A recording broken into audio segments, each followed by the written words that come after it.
నమస్తే. గత 10 ఏళ్లలో బీఆర్ఎస్ చేసిన అప్పులపై చర్చకు సిద్ధమంటూ మంత్రి జూపల్లి గారు చేసిన వ్యాఖ్యలపైన పెద్ద ఎత్తున దుమారం లేపుతుంది. దాదాపు నేను బీఆర్ఎస్ భవన్ కి వచ్చి చర్చలకు సిద్ధమనంటూ జూపల్లి కృష్ణారావు గారు కొంతవరకు స్టేట్మెంట్ ఇచ్చడంతో ఇక్కడ బీఆర్ఎస్ భవన్ లో ఉద్రిక్తత వాతావరణం నెలకొన్న పరిస్థితి కనిపించింది. మాట్లాడదాం ఇదే అంశం మీద. మనతో మాట్లాడడానికి బీఆర్ఎస్ పార్టీ మహిళా నాయకురాలు మంజుల రాణి గారు ఉన్నారు. ఏం చెప్తారక్క? మంత్రి జూపల్లి గారు బీఆర్ఎస్ భవన్ కి వస్తామని చెప్పేసి అన్నారు, రాలేదు.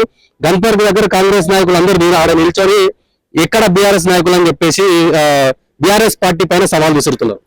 అమ్మా, ఫస్ట్ ఈ పొట్టోడు ఇప్పుడు పొట్టోడు ఉన్నాడు కదా, ముఖ్యమంత్రి అనే పదవి మీద ఒక పొట్టోడు మూర్ఖుని కూర్చోబెట్టినాం. ఒకరికి తెలియదు, ఎవడేం మాట్లాడతాడో తెలియదు. వీడు పొట్టోడు ఏం మాట్లాడేది బట్టి విక్రమార్కకు తెలియదు, బట్టి విక్రమార్క మాట్లాడేది పొట్టోడికి తెలియదు. బట్టి విక్రమార్కనేమో మేము రైతులకు ఇంత ఇచ్చినామని చెప్పిండు, పొట్టేడమో ఇంత ఇచ్చినామంటాడు. ఎవరికి క్లారిటీ లేదు, వాళ్ళ దాంట్లో వాళ్ళకి లేరు. ఎందుకంటే ఈ రోజు నిన్న ఆయన పేరేం పేరు పెద్ద మనిషి ముందు మా దాంట్లోనే ఉంది, జూపల్లి ఏ పల్లి ఆ పల్లి ఈడికి వస్తాను అన్నాడు. తెలంగాణ భవన్ అంటే మళ్ళా బీఆర్ఎస్ అనుకుంటున్నా ఆయన. నా తెలంగాణ భవన్ కి వస్తా, నేను కూర్చొని మాట్లాడతాను అన్నాడు. మళ్ళీ ఎక్కడ పోయినా పొట్టోడు ఏం చెప్పిండో, ఆడి ఓగరైనా నేను అరెస్ట్ చేస్తాను అన్నట్టున్నాడు. అందుకే ఆయన రాలేదు. ఇక్కడ మేము దానికోసం మేము వెయిట్ చేస్తున్నాము. కనీసం మేము గన్ పార్క్ కాడికి పోదామంటేనేమో పోలీసు వాళ్ళని పెట్టిండు పొట్టోడు. ఎక్కడ పెడతాడు పోలీసు వాళ్ళను? బీఆర్ఎస్ వాళ్ళను అరెస్ట్ చేయడానికి పెడతాడు. ఆంధ్ర దత్తులు వచ్చి ఈడ అంటారు కదా, జర్నలిస్టులను అరెస్ట్ చేయడానికి ఏం స్పందించాడు పొట్టోడు. కానీ ఈ రోజు తెలంగాణ బిడ్డ, తెలంగాణలో నువ్వు ఏం ఖర్చు పెట్టినవరోనైనా బాపు కేసీఆర్ 2,80,00,000 ఖర్చు పెట్టిండని మేము చెప్పినాం. 2,80,00,000 ఏమో ఖర్చు పెట్టిండని మేము చెప్తున్నాం. కాదు 8 లక్షల అప్పు చేసిండని ఆడన్నాడు. కాబట్టి మళ్ళా సెంట్రల్ నుంచే మీరు ఇంత ఖర్చు పెట్టిండ్రని చెప్పి ఆర్బీఐ మాకు ఇచ్చింది. అంటే మళ్ళీ ఆర్బీఐ కన్నా ఈ పొట్టోడు ఎక్కువ చదువుకుంటా అంగుట చెప్పు. మళ్ళీ వీడు అప్పు చేసి ఏం చేసిండు? కేసీఆర్ అప్పు చేసి తెలంగాణను నంబర్ 1 తీసుకొని వచ్చిండు. కేసీఆర్ అప్పు చేసి కళ్యాణ లక్ష్మి ఇచ్చిండు. కేసీఆర్ అప్పు చేసి మెడికల్ కాలేజీలు కట్టిండు. కేసీఆర్ అప్పు చేసి కాళేశ్వరం కట్టిండు. కేసీఆర్ అప్పు చేసి అంటారు కదా విద్యార్థులకు ప్రతి ఒక్కట మా కంటి వెలుగు ఎక్కడ పోయినాయి ఈ సంక్షేమ పథకాలు నువ్వు చేయిస్తాను కదా, 6 గ్యారెంటీలు ఎక్కడ పోయినాయి? కేసీఆర్ అప్పు చేసిన దానికి ఒక రైతు అడిగితే కూడా చెప్తాడు, అప్పు చేసి ఏం చేసిండో చెప్తారు వాళ్ళు. అప్పు చేసి ఒక కూరగాయలు అమ్ముకునేటమే చెప్పినా కానీ అవును బిడ్డ కేసీఆర్ అప్పు చేసి ఇవన్నీ చేసిండు అని చెప్పి. యాదాద్రి ఎవరు కట్టిండు? ఈ రోజు ఢిల్లీలో అంటే రామ్ మందిర్ కట్టి కుంభకోణం చేస్తారు బీజేపీ వాళ్ళు. మా బాపు ఒక్క రూపాయి తీసుకోకుండా యాదాద్రిని తిరుపతి అంటారు కదా, అక్కడ దాని బీటు తిరుపతి బీటు కట్టిండు యాదాద్రి. మళ్ళీ ఇవన్నీ కట్టిని ఇవన్నీ చేసి సంక్షేమ పథకాలకు డబల్ బెడ్రూమ్ ప్రతి సంక్షేమ పథకం ఇచ్చిండు. వీడి పొట్టోడు ఏమి ఇస్తుండని చెప్పి 4 లక్షల కోట్లు అప్పు చేసిండని మేము అడగొద్దా? అడిగిన దానికి మేము చెప్తాం రానైనా కూర్చుందామంటే పొట్టోడు రాకుండా నువ్వు వద్దాము నువ్వు నేను మాట్లాడుకుందామని కేటీఆర్ అన్న అంటే, ఇంకా ఈ జూపల్లి అనేటోడు మా వాడు ఎక్కడికి వచ్చిండమో తెలియదు. ఎక్కడికి వచ్చిండు వానికి అసలు సవాలే లేదు. మంత్రులను కేర్ చేయని పొట్టోడు ఒక మంత్రి సవాల్ ఇస్తున్నా కానీ మేము ఇక్కడ ఇజ్జత్ తోని ఒక కుర్చీ పెట్టి వానికి ఒక షాల్ పెట్టినాం. వాడు రాడు, మేము వస్తామంటే మమ్మల్ని అరెస్ట్ చేస్తాడు. ఇవన్నీ కథలు ఎక్కడ పోతున్నాయి తమ్మి? గొంతిప్పి మాట్లాడొద్దు. ఆంధ్ర దొత్తు అయిపోయిండు రేవంత్ రెడ్డి. ఆంధ్రగాడు ఎవడోడు జబర్దస్తులకించి కూడా వచ్చిండు. ఆడు ఏంది అన్నట్టు ఆడు మాట్లాడతాడు. పవన్ కళ్యాణ్ ప్రతి ఒక్కడు వచ్చి తెలంగాణలో గుసాంచి ఇదే మా 10 సంవత్సరాల మా బాపు ఉన్నప్పుడు ఎవడన్నా వచ్చిండు ఆంధ్రోడు బద్దలు వలగొడతామని చెప్పినాం. ఒక్కొక్కరి ఆంధ్రోని ఈడ బతుకుమని చెప్పినాం. మా బతుకు మీద మా మీద వచ్చి మాట్లాడితే అర్థమైతుందా బిడ్డ? బద్దలు ఒకటి బొడ్డుకారం ఉన్నది మా దగ్గర, బొడ్డుకారం పోస్తాం.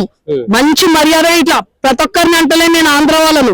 ఇక్కడ మీకు మళ్ళా దీని మీద ఏదో చేసుకొని ఏదో మాట్లాడు, ప్రతి ఆంధ్రతో మాట్లాడతలేము. ఇప్పుడు అన్న విమర్శించే దొత్తులు పందికొక్కులకు ఎవరైతే ఆంధ్రోలీడ ఉండి చిరంజీవి పెళ్ళాం ఎవరమ్మా? కాంగ్రెస్ ఏం పని చేసిందామె? ఏం కండువలు వేసుకొని ఏం పని చేసింది? ఇందిరాగాంధీతో పని చేసిందా? రాజీవ్ గాంధీ పెళ్ళాంతో పని చేసిందా? లేకపోతే మన రేవంత్ రెడ్డి పెళ్ళాంతో పని చేసిందా? ఏం పని చేసిండు అని చెప్పేసి యాదాద్రిలో ఆమెకు మెంబర్ ఇచ్చారు. బిడ్డ సిగ్గుశరం ఉన్న రేవంత్ రెడ్డి ఎన్ని పైసలు తిన్నావు చిరంజీవితో? అది నువ్వు పక్కకు కూర్చుంటే నేను కేర్ చేయను అని పెళ్ళానికి వాళ్ళు ఇచ్చిన. కాంగ్రెస్ లో లేరా అమ్మ ఎవరు? కాంగ్రెస్ లో ఎవరు లేరా? సీనియర్స్ లేరా? ఎంతమంది సీనియర్స్ పొజిషన్ లేక చచ్చిపోతున్నారు. ఈ పొట్టోని మాటలు విని వాళ్ళందరూ కలిసింది. ఈ పొట్టోని మాటలు విని ఇళ్ళకెళ్ళి మా గుంపు కూడా తీసుకొని పోయి ఆ గుంపులో కలుపుకున్నాడు పొట్టోడు. మళ్ళీ వాళ్ళ పెళ్ళాలు లేరా? వాళ్ళు ఎవరు లేరా? నీ పెళ్ళానికన్నా ఇచ్చుకునేది ఉంటుంది కనీసం. ఈ పొట్టోడా నీ పెళ్ళానికన్నా ఇచ్చుకునేది ఉంటుంది. అది కాంగ్రెస్ పేర్లోకి ఇచ్చిన ఆంధ్ర పేర్లానికి ఇవ్వడం ఎవరా నాయన? వాళ్ళు బతకనికి వచ్చి ఇప్పటికే లక్షల కోట్లు సంపాదించుకున్నారు. వాళ్ళు వానికి ఎట్లా ఇస్తారు? ఆంధ్ర కాంగ్రెస్ లో ఆడవాళ్ళు ఎవరు లేరా? మాట్లాడారా? ఏమి లేదమ్మా, తెలంగాణను మొత్తం గుడి సున్నం చేసిండు. ఈ రోజు అంటారు కదా హైడ్రా వేస్తాడు, లగచర్యలు ఇచ్చిండు. ఆ పొలాలన్నీ అంటారు కదా, పొలాలన్నీ తీసుకొని గుంజుకొని రైతులను నాశనం చేసిండు. ఈ రోజున రైతులు అంటారు కదా బికారం చేసి ప్రజలు మాత్రం మళ్ళా రేవంత్ రెడ్డిని బొంద పెట్టాలి. తెలంగాణలో కేసీఆర్ రావాలి. ఈ ఆంధ్ర గులాంగిరి, ఢిల్లీ గులాంగిరి ఇప్పటికి 70 నుంచి 80 సార్లు ఉండాడు పొట్టుడు. ఏం బీకుండో ఏం తెచ్చిండో ఎవరికి తెలియదు. ఏదో మళ్ళా మూసీని ఏమో చేస్తాడంట, మూసీని ఏమో చేస్తా అంటున్నాడు. బిడ్డ మూసీ అంటున్నావు కదా, ఎవడొచ్చినా కథం ఏం ఒక ముఖ్యమంత్రి మాట్లాడే మాటలు అమ్మా. ఒక ముఖ్యమంత్రి ఎవరు వచ్చినా వాళ్ళని కథం చేస్తాం, మేము అడ్డం వస్తే నరికేస్తాం అంటున్నాడు. ఎవరిని నరికేస్తే ఒక నిన్ను ఎవరు అరెస్ట్ చేయమా? నీ కేసులు పడితే పొట్టడం నిన్ను మళ్ళీ తీసుకుపోయి తిహార్ జైల్లో వేయాల్సి వస్తుంది. ఈ రోజు బీజేపీ ఎక్కడ పోయింది? బండి సంజయ్ ఎక్కడ పోయిండు? బండి సంజయ్ కొడుకు కేసు ఏమైపోయింది? ఎన్ని లక్షల కోట్లు తీసుకుంటాం పొట్టాడు. బండి సంజయ్ కొడుకు కేసు ఏమైంది? ఆ కేసులో ఎవడన్నా బెయిలిస్తాడా? తమ్మి బెయిలిస్తారా? ఇదే మామూలు అయినట్టు ఈ పార్టీకి మనం జైలు వేసేస్తుండే, ఇక్కడ కథం చేసేస్తుండే, ఉరిగి వస్తుండే. ఇదే ఇంకోటి ఇప్పుడు ఖమ్మంలో చేసిండు. బీఆర్ఎస్ వాడైనా పర్లేదు, ఎవడైనా పర్లేదు, బొంద పెట్టాలని మేము చెప్పినాం. ఎందుకు మళ్ళీ మీరు స్పందిస్తలేరు? మహిళల మీద అత్యాచారాలు ప్రతి ఒక్కటి తెలంగాణను గుండు సున్నా చేసిండు రేవంత్ రెడ్డి. రేవంత్ రెడ్డిని బొంద పెట్టాలి. ఆంధ్ర దొత్తులు ఎవరైతే ఖబర్దార్ ఆంధ్రలోకి చెప్తున్న బిడ్డ, ఈడ బతుకుండ్రు మీరు, మీకు బతుకునిచ్చినాము, మీరు బతుకుండ్రు, అంతేగాని ఎక్కువ తక్కువ మాట్లాడితే మాత్రం కథం చేసేస్తాం, కథం చేస్తాం చెప్తున్నాం కదా.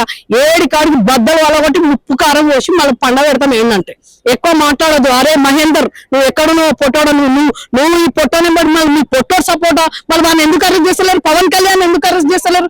మీ అయ్యో జాగిరా అంటున్నారు. మీ అయ్యో జాగిరారా? మీ అందరిని అయ్యో జాగిరా? ఇడా తెలంగాణ కొట్లాడి తెచ్చుకున్నాం బిడ్డ. ఆంధ్రాకి వచ్చి మళ్ళీ ఎక్కడక్కడ బద్దలు వల్ల కొడతాం మేము. ఎవడన్నాడో వాన్ని, ఎవరైతే అన్నారో వాళ్ళని అంటున్నాం మేము, ప్రతి ఒక్కరిని అంటలేము. మీలాగా అందరినీ కలుపుకొని తెలంగాణ ఆస్తులు అనుకునే అంత దమ్ముగా మా మీద బతికిన వాళ్ళు మా ఆస్తులు, మీ ఆస్తులు ఏంద్రా? ఆస్తులు లేకుండా మిమ్మల్ని బట్టలు ఉరికిపిస్తాం. ఇదే మా పొట్టం దగ్గర మస్తున్నాయి తొండలు, పాములు, అవన్నీ ఈడుస్తాం, వీళ్ళ మీదకి ఇడిచి ఉరికిపిస్తాం.